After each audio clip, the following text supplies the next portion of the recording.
जय जगन्नाथ दर्शक बंधु आज होउची 17 जनवरी शुक्रवार मु राहुल आपण माने देखुछंती उड़ीसा न्यूज ब्रो।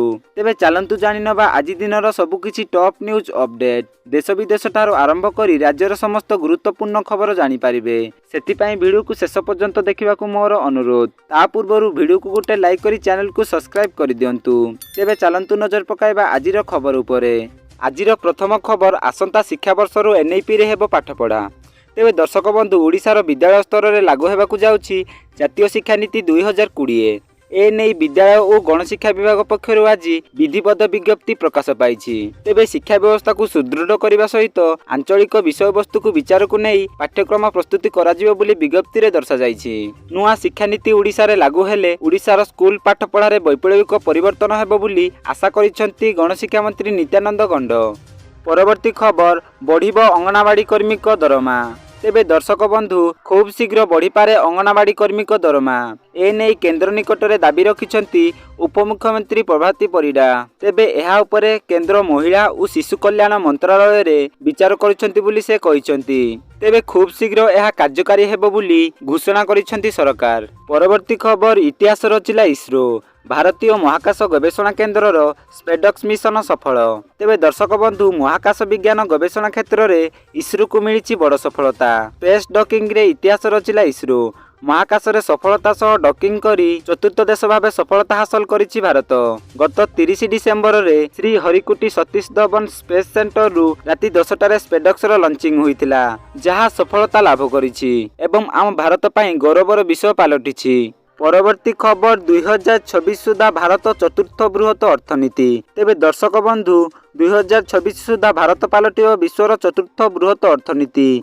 जापान को टपी भारत एवं सफलता हासिल करिबो बोली शिल्प संघ पीएचडी सीसीआई पक्षरु बुधवार रिपोर्ट रे उल्लेख करा जाइछि। तेबे चलित वर्ष अर्थात 2024-25 रे देशर मोट घरी उत्पाद 6.8 शतकड़ा बढ़िबो बोली एहा आकलन करा जाइछि। सेही भली 2025-26 आर्थिक वर्ष रे देशर अर्थनैतिक अभिवृद्धि 7.7 शतकड़ा रहिबो बोली पीएचडी सीसीआई पूर्वानुमान करिछि। परवर्ती खबर ओडिशा रे एचएमपीवी आक्रांत चिन्हट खबर को नहीं बड़ सूचना देले जनस्वास्थ्य निर्देशक।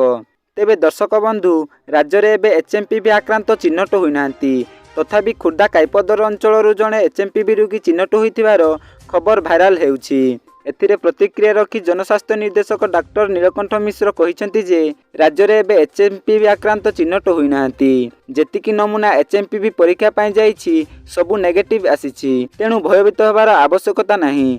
साधारण थंडा ज्वर भली एहार लक्षण एहाकू भय करिबा अपेक्षा सतर्कता अवलंबन पाई सूचना देइछंती जनस्वास्थ्य निर्देशक। परवर्ती खबर आहुरी 2 दिन रहिबो घन कुहुडी। तेबे दर्शक बंधु आगामी 2 दिन पर्यंत पाग सुखिला रहिबो। 3 रु 4 दिन पर्यंत तापमात्रा सेभली कौनसी परिवर्तन देखाजिबो नाही। राज्यर उदयगिरी रे राति तापमात्रा 9.5 डिग्री रेकर्ड करा जाइछि। प्राय अन्य समस्त अंचल रे तापमात्रा 10 डिग्री उपरे रहिछि। सूचना अनुसार सुंदरगढ़ झारसुगुड़ा संबलपुर कलाहांडी और कंधमाल रे घन कुहुडी देखिबाकू मिली पारे। ए नै सूचना प्रदान करिछि आंचलिक पाणीपाग विभाग। परवर्ती खबर आज ओडिशा आसिबे सिंगापुर राष्ट्रपति। तेबे दर्शक बंधु आज ओडिशा गस्तरे आसुचंती सिंगापुर राष्ट्रपति। दिन 11:45 रे से भुवनेश्वर विमान बंदर रे पहुंचिबे।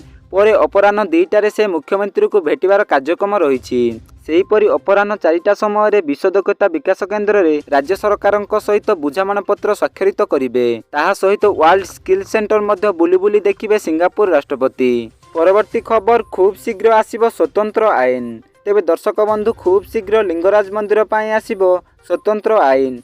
स्वतंत्र आईन नै गणमाध्यम को प्रतिक्रिया देले आईन मंत्री पृथ्वीराज। नुआ आईन पाई केंद्र सरकार जे स्पष्टीकरण मागिथिले ताहार प्रस्तुति होई सारिछि। तेबे खूब शीघ्र ड्राफ्ट अनुमोदन पाई राष्ट्रपति एवं केंद्र सरकार निकट को पठाजिबो।